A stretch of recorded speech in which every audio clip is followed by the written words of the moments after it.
हिंदुओं को एकजुट हो जाना चाहिए और हिंदुओं की संख्या अधिक चाहिए बढ़ाना, तभी ऐसे कट्टरपंथी जिहादियों से बदला हम ले सकेंगे। रोहिंग्या घुसपैठ को पहले रोकिए, फिर टोकिए, फिर ठोकिए। अगर आज नहीं ठोक पाओगे तो फिर कभी नहीं। जैसे वहाँ हिंदू पीटे जा रहे हैं, वहाँ कट रहे हैं, उसी तरह भारत में भी पीटे जाएंगे, कटेंगे। हिंदू को अब एकजुट रहने की आवश्यकता है, सावधान होने की आवश्यकता है।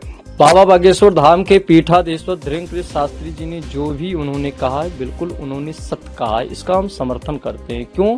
कट्टरपंथी जिहादियों की संख्या जहां अधिक है और हिंदुओं की संख्या कम है, वहां हिंदुओं से पूछो कितना अत्याचार कर रहे हैं। संस्कृति सनातन को भ्रष्ट करने में लगे रहते हैं, कहीं उनके त्योहारों पर भ्रष्ट करने में लगे रहते हैं। और अब मैं बताना चाहता हूं कि जो बांग्लादेश में एक दीपक दास को मार मार के और उसके बाद पेड़ों में लटका दिया गया, जिंदा जला दिया गया, ये भारत में छत्तीसगढ़ के चौराहे पर और बहुत जगह ऐसा हो सकता है। अगर हिंदू एकजुट नहीं होगा, हिंदुओं में एकता नहीं होगा, तो ऐसी स्थिति आ सकता है।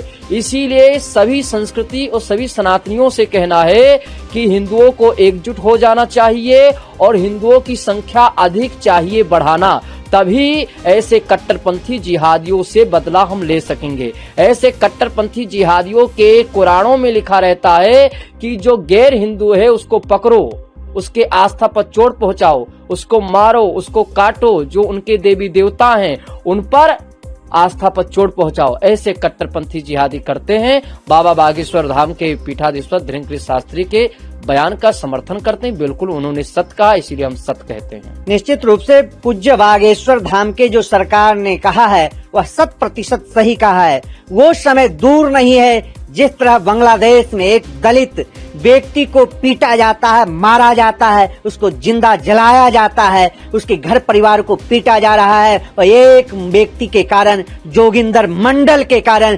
जिन्होंने जो है अपनी सत्ता और अपनी जो है पद प्रतिष्ठा पाने के लिए लाखों हिंदुओं को जो है प्राण जो है लेने का काम किया है। मैं पूछना चाहता हूँ, देश में रहने वाले जय भीम बोलने वाले रावण वो कहाँ हैं? सेकुलरिज्म पाठ पढ़ने वाले वो लोग कहाँ हैं?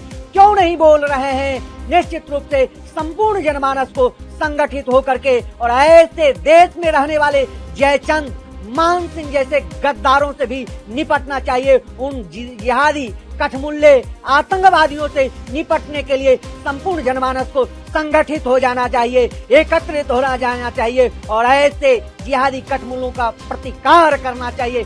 देश ने किसी भी रोहिंग्या घुसपैठ को पहले रोकिए, फिर टोकिए, फिर ठोकिए। अगर आज नहीं ठोक पाओगे तो फिर कभी नहीं। जैसे वहाँ हिंदू पीटे जा रहे हैं, वहाँ कट रहे हैं, उसी तरह भारत में भी पीटे जाएंगे, कटेंगे और वो प्रताड़ित होंगे।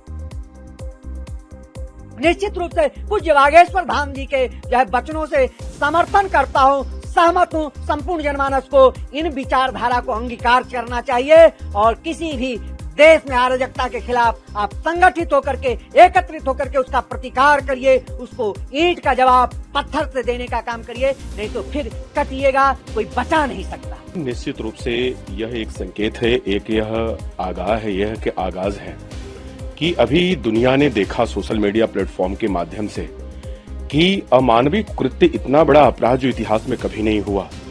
और यह सबसे बड़ी बात केवल हिंदू के लिए नहीं है, यह मानवीय मूल्यों को देख करके अगर देखा जाए तो इंसानियत और मानवता की अगर हम बात करते हैं तो ये सब मिलकर के अगर देखा जाता है तो यही निकल करके आती है कि इतना बड़ा जघन्य अपराध शायद मानव समाज में ऐसा कभी नहीं हुआ है।